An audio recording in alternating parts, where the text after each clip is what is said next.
Hello, forward moving spouses. I'm Kendra Ruth from The Hero Spouse. And today, instead of answering one of your questions, there's a topic I would like to talk about. And this does come from a question or concern that someone asked me about, but it's not a specific question regarding her situation.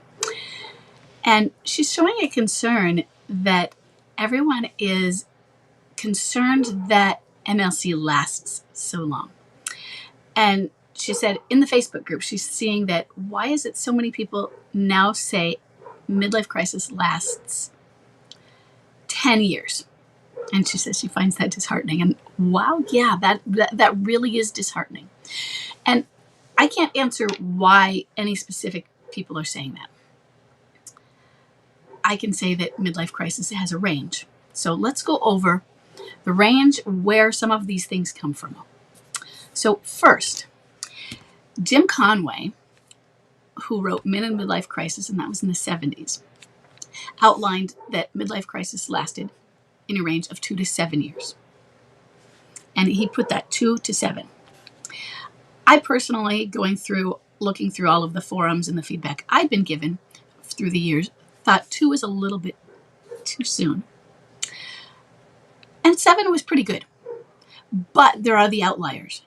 And unfortunately, the outliers aren't too few. They're many. So this is why I say 3 to upwards of 7. So 3 to 7 is your general range, but it is not uncommon for it to be upwards of 7. And so they can go up to 10 years. And I think the concern more is that everyone is saying, oh, well, it does go to 10 years. So why? What happens with those 10-year ones? Are they really 10 years? What happens if your spouse hasn't come back to you after 10 years, after 20 years, and you're a stander? When I was starting out, there were people in the groups that actually said, well, they're still in midlife crisis then. Now, doesn't that sound a little bit absurd? What if you stopped standing and 20 years later you've moved forward? If your spouse had never said that they were sorry, made amends, and that they wish they could have come back to you, does that mean they're still in a midlife crisis? Maybe they just never spoke to you again. Maybe they were afraid to speak to you again because they thought you weren't forgiving them. We cannot take our interpretation and ideas and place that on the other. That's still a form of judgment. The other thing is, there are certain personality types and types of people that are just going to get stuck. And if they're stuck and now they're 75, is it really a midlife crisis? Doesn't mean that it wasn't, but should we still call it that? If the tunnel is 35 years long, can we call it something else 35 years down the road? And if they are, say, a narcissist or a covert narcissist, are you really going to see the progress you want? That does not mean that a narcissist of any type doesn't go through a midlife crisis. But the progress you are expecting from other kinds, or that you're hoping for, isn't going to happen because the narcissist doesn't have the capacity. Does that mean they're stuck in a midlife crisis? No, it means they're a narcissist. So some of it is our labeling. We need to look at our labeling, and then we need to take off our rose-colored glasses and say, is this midlife crisis lasting 10 years? Or is this person also have these other issues that are helping them stay in this kind of attitude and in this kind of stagnation or in this kind of crisis? Because it's not always just about midlife. When they are about 75 and they're like that, I call them cranky codgers. And there is a group that will grow through their midlife crisis, not exit necessarily, but they just become cranky codgers.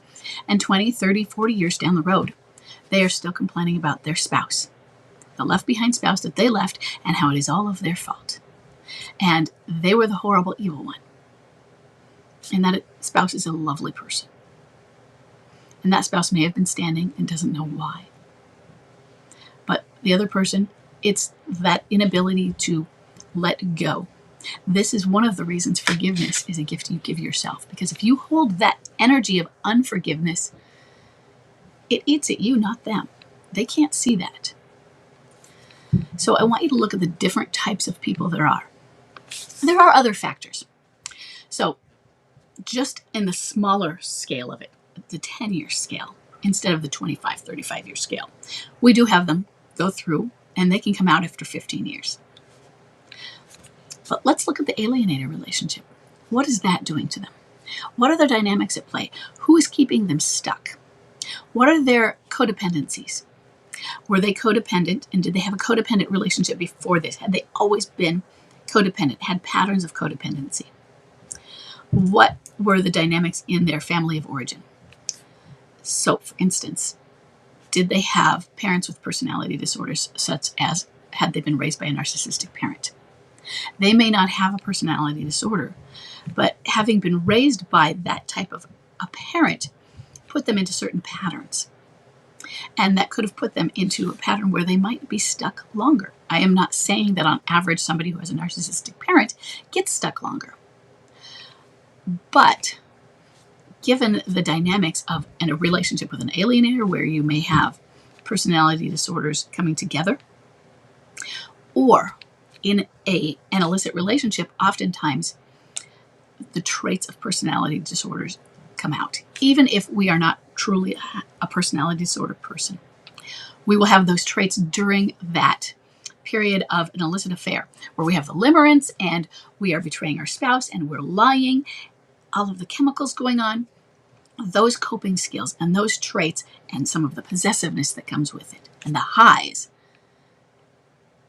We will meet the criteria in many ways, we being the betraying spouse, for having a personality disorder, whether it's by borderline personality disorder, narcissistic, histrionic, hopefully not antisocial. We usually see borderline in women and narcissistic in men. Histrionic can go either way. Histrionic is often the narcissism of the women. But when you are in this relationship with an illicit person and you have somebody else over there, that may bring out some of those. So consider that as well. And those things can keep you stuck in this, especially if there's emotional blackmail. So consider, is there emotional blackmail? What is the family of origin doing? What side are they taking, or are they staying neutral? In other words, what I'm looking at, what are the anchors that are holding this person into their crisis, that are enabling them, that are encouraging them to stay in the crisis? If your MLCer's family is also vilifying you and so glad they left you, and you do not, she was always bad. Maybe they had never liked you. Maybe it's one of those families that they were estranged from and they were back together with after their during their midlife crisis. Now they get codependent with that person, and that those family members are now helping them stay away from you because you're the bad guy. And they don't want to disappoint them. They've now had a reignition of the familial bond, which can feel really good, even if it is toxic. They don't want to let that go.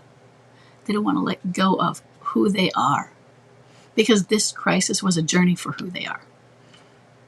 And then they look back and they see what they've destroyed, and they realize it's too much anyway, so I might as well be all in here. There are a lot of things that are balancing this and going on that keep them stuck. Then there's you.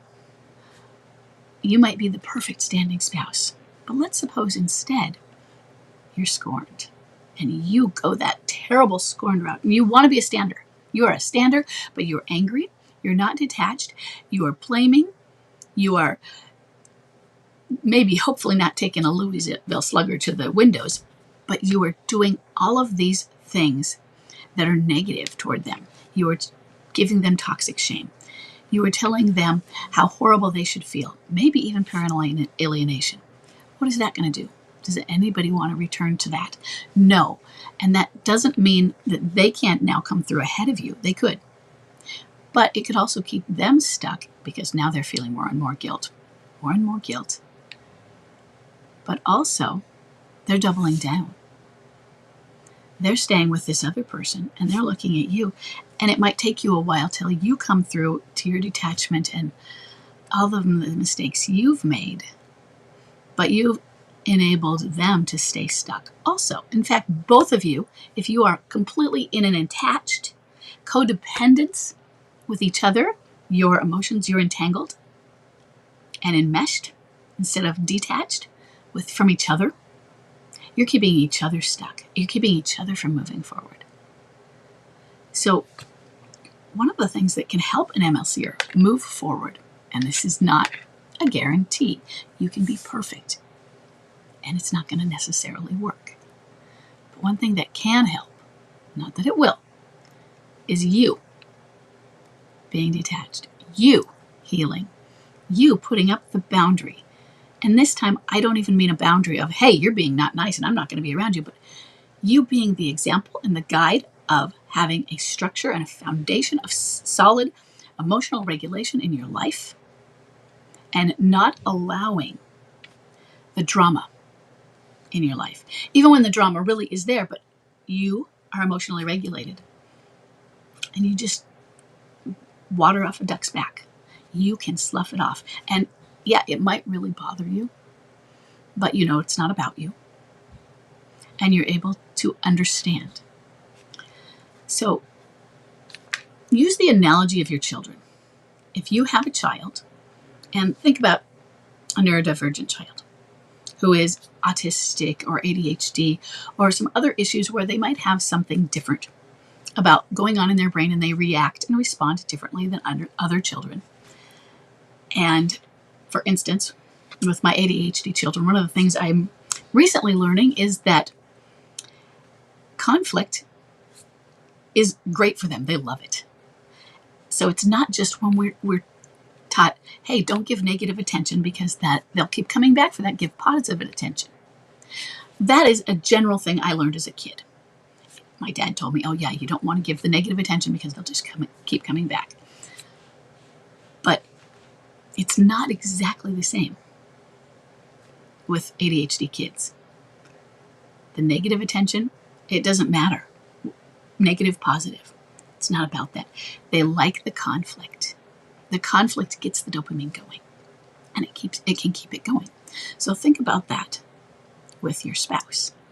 The conflict, you are keeping each other. Even the toxicity, even the energy that has you enmeshed is keeping something going, but it is not fixing it. It's just keeping the negative cycle and you're stuck in it. And so if you stop and you don't give energy to it, so you have a screaming ADHD child, screaming MLCer over there, can you walk away?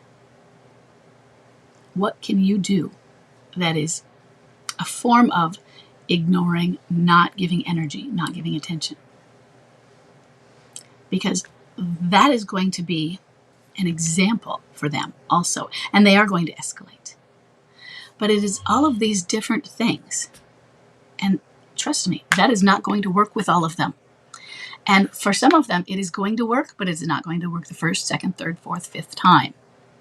Maybe not the sixth, seventh. So they will continue to up the ante to see where your limit is. And our job is to not give energy to these things. And that is when we separate ourselves. We are not in charge of their midlife crisis. We're not responsible for it. It is not our crisis.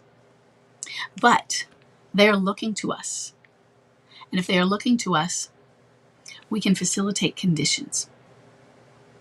And there's not a guarantee. A narcissist is going to be a narcissist. They're going to be a narcissist in 10 years, and in 20 years, and in 30 years, regardless of whether they're having a midlife crisis now. Same thing with a borderline. They're going to be a borderline now, and in 10, and 20, and 30 years. At this time, we don't have a cure for that. At this time, if they have a brain disorder, we want to know about it, and you may not know about it.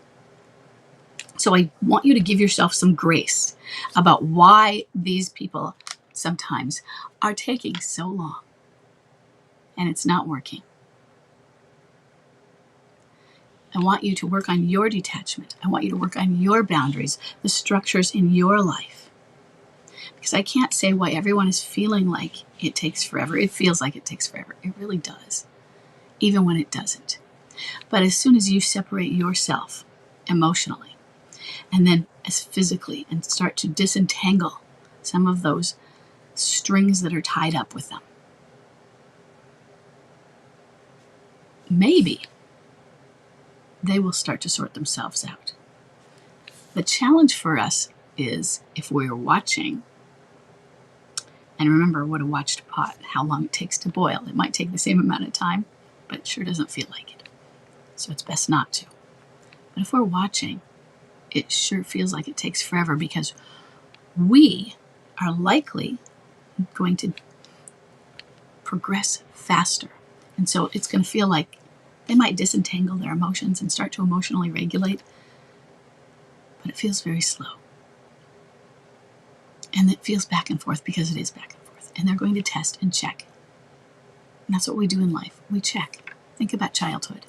They test the boundaries and they go back and they test the boundaries. This is just part of human development.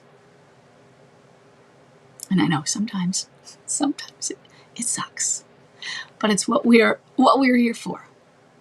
And this is part of our learning experience. So I want you to work on accepting the process of a midlife crisis. And the process of each person's midlife crisis is going to be different. In the first few years, you're going to see more similarities than you see later on. And then you're going to get more confused, possibly. Even though you're confused in the beginning because it's unfamiliar. Then you're going to get familiar and you're going to understand midlife crisis. And then it's like, what's happening? Why are they stuck? Why are my friends getting out? And they're stuck again. Or they're spiraling down again. Or they seem so much better, but just they're not really certain and there yet. Why? Are they just going to continue to barely move and not make decisions and be avoidant? Yeah, sometimes for a long time. And that's where we are with our grace and our reassurance when they're coming toward us. But take care of yourself. You take care of yourself. That's the oxygen mask on. So if you are there to be there for them, and that's what you want to be, you are healthy for it. Okay? So if any of you would like to talk about in the comments and help the rest of us, including me, understand why some of you are feeling like midlife crisis does last 10 years, and here's why, not just mine, but do you have a general idea, or do you have an idea why yours is? Add it to it. Let us know, because that helps us understand, that helps me understand, and helps everyone else, and can add to the MLC story, the MLT data, and it can get the conversation going. So, thank you. If you would like me to answer any of your questions that you have about midlife crisis, keep submitting, and I will see you in any